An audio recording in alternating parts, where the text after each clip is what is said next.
आज हम अपनी क्लास में बच्चों को ग्लोब, अक्षांश व देशांतर रेखाओं के बारे में बताएंगे।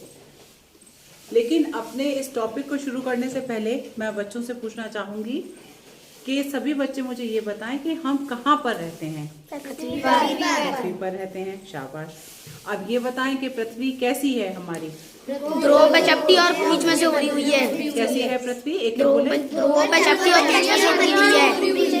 इसी कारण इसके आकार को हम क्या कहते हैं? भुआम कहते हैं। ठीक है, इतना समझ में आया। अब ये मैंने देखो ये लिखा है ग्लोब। अब ये बताओ कि ग्लोब होता क्या है? पृथ्वी के एक लघु वास्तविक रूप को ग्लोब कहते हैं। पृथ्वी का लघु वास्तविक रूप जो ग्लोब कहते हैं। इसी क्रम में देखो मैंने ये बनाया है, ये सर्कल लिया है, ये इसको मैंने दिखाया है कि ये पृथ्वी है।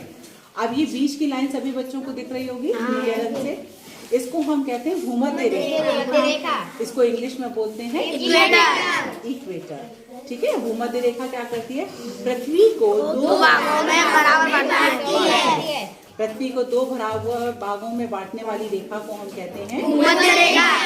इसको 0 डिग्री अक्षांश रेखा को हम क्या बोलते हैं? भूमध्य रेखा।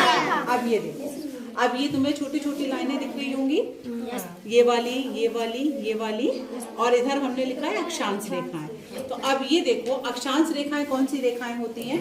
वह रेखाएं भूमध्य रेखा से जो पूरब से पश्चिम की तरफ खींची गई काल्पनिक रेखाओं को अक्षांश रेखाएं कहते हैं। फिर से ध्यान से सुने सभी बच्चे, पूरब से पश्चिम की तरफ खींची गई, यानी पूरब से पश्चिम की तरफ खींची गई काल्पनिक रेखाओं को हम अक्षांश रेखाएं कहते हैं। ठीक है, अब ये भूमध्य रेखा ये रही हमारे, सभी बच्चे जानते हैं। ऊपरी वाला जो ये बिंदु है इसको कहते हैं उत्तरी गोलार्ध, और नीचे जो है ये दक्षिणी गोलार्ध। आप भूमध्य रेखा की तरफ ये जो ये रेखाएं जो खींची गई हैं, देखो सभी पर थोड़ा थोड़ा गैप है। तो भूमध्य रेखा से जो समानांतर, इन रेखाओं को समानांतर रेखाएं भी कहते हैं, क्योंकि इनकी जो दूरी होती है 1-1 डिग्री के अंतराल पर होती है। और एक अक्षांश रेखा से दूसरी अक्षांश रेखा के मध्य की जो दूरी होती है 111 किलोमीटर की होती है। अब प्रश्न आता है कि हमारी अक्षांश रेखाएं जो है वो कितनी होती हैं? ध्यान दें सभी बच्चे, भूमध्य रेखा से ये उत्तरी ध्रुव की तरफ 90 होती है, और भूमध्य रेखा से दक्षिणी ध्रुव की तरफ 90 होती है। जो 90 और 90 को हमने मिलाया तो बनी 180, और जब इसमें हम भूमध्य रेखा को भी जोड़ देते हैं तो हमारी कुल अक्षांश रेखाओं की संख्या कितनी? 181। देखो मैंने यहाँ पे भी लिखा है, 90 उत्तरी ध्रुव की हो गई, 90 दक्षिणी ध्रुव की हो गई, और एक हमारी भूमध्य रेखा हो गई। तो कुल अक्षांश रेखाएं हमारी कितनी हैं? 181 है। शाबाश। अब देखो ये वाला आया हमारा, ये सभी बच्चे जानते हैं ये कौन सा ध्रुव है? उत्तरी ध्रुव। शाबाश। ये कौन सा है? दक्षिणी ध्रुव। ये रेखाएं कौन सी है? भूमध्य रेखा। इसको इंग्लिश में क्या कहते हैं?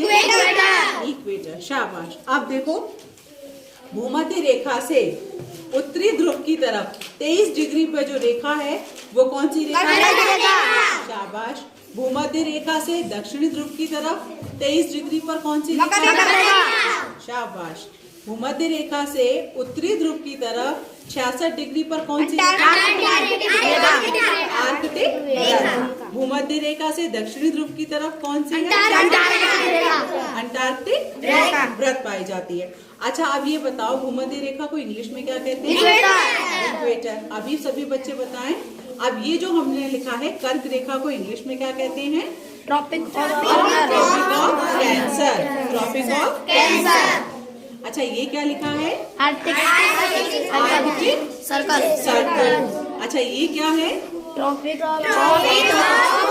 कैप्रिकॉर्न। ठीक है, मकर रेखा। अच्छा, अब ये बताओ ये क्या लिखा है? Antarctic circle. इतना समझ में आया? एक चीज इसमें ये ध्यान देने योग्य है कि कर्क रेखा हमारे भारत से होकर गुजरती है। ठीक है, अगर कोई आपसे पूछे कि कर्क रेखा कहाँ से होकर गुजरती है तो भारत से होकर गुजरती है। शाबाश। अब देखो जो हमने थर्ड वाला बनाया है ये क्या लिखा है? अब ये बताओ, देशांतर रेखा सभी जानते हैं, उत्तरी ध्रुव ये रहा, दक्षिणी ध्रुव ये रहा। देशांतर रेखाएं कौन सी रेखाएं होती हैं? उत्तरी ध्रुव से दक्षिणी ध्रुव से जाने वाली रेखाओं को देशांतर रेखा कहते हैं। देशांतर रेखाएं कहते हैं। यानी उत्तरी ध्रुव से दक्षिण ध्रुव को मिलाने वाली जो रेखा होती है उसको हम क्या कहते हैं? देशांतर रेखाएं कहते हैं। देशांतर रेखाओं की संख्या कितनी होगी? 360। 360 कैसे हुई? 180 इधर से और 180 उधर से। तो पूरे हमने 180 और 180 मिला के कितना हो गया? 360। शाबाश। सभी बच्चे बताएं, समझ में आया सभी को? मैं एक एक प्रश्न और पूछ रही हूँ, सभी से बताएंगे मुझे। आप एक एक करके बताएं। देवंश आप बताओ बेटा, सबसे पहले बताओ अक्षांश रेखाएं किसे कहते हैं? जो कि भूमध्य रेखा से पूर्व से पश्चिम की ओर खींची गई रेखाओं को समस्त काल्पनिक रेखा अक्षांश रेखा कहते हैं। अक्षांश रेखाएं कहते हैं। शाबाश। मनीषा आप बताओ अक्षांश रेखाओं की संख्या कितनी होती है? 180। 180 होती है। भूमध्य रेखा में जाते 181। 181 उसमें भूमध्य रेखा को अगर हम काउंट कर लेते हैं तो 181 हो जाती है। संतोषी आप ये बताओ कि ग्लोब किसे कहते हैं?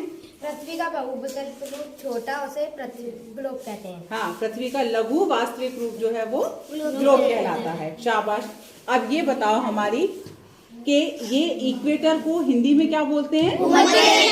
शाबाश। अब जो है उत्तरी ध्रुव से 23 डिग्री पर कौन सी रेखा पाई जाती है?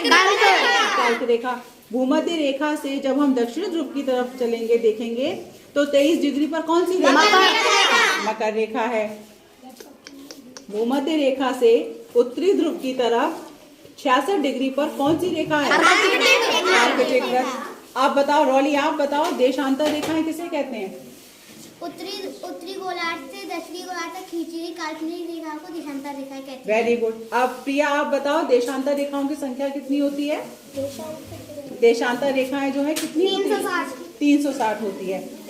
आरती अब आप ये बताओ कि भूमध्य रेखा जैसे पृथ्वी के बीच में होती है, ठीक है, भूमध्य रेखा से किस चीज के बारे में पता चलता है? भूमध्य रेखा पृथ्वी को 2 बराबर भागों में बांटती है। Very good. 2 बराबर भागों में बांटती है। ऊपर वाला कौन सा होता है?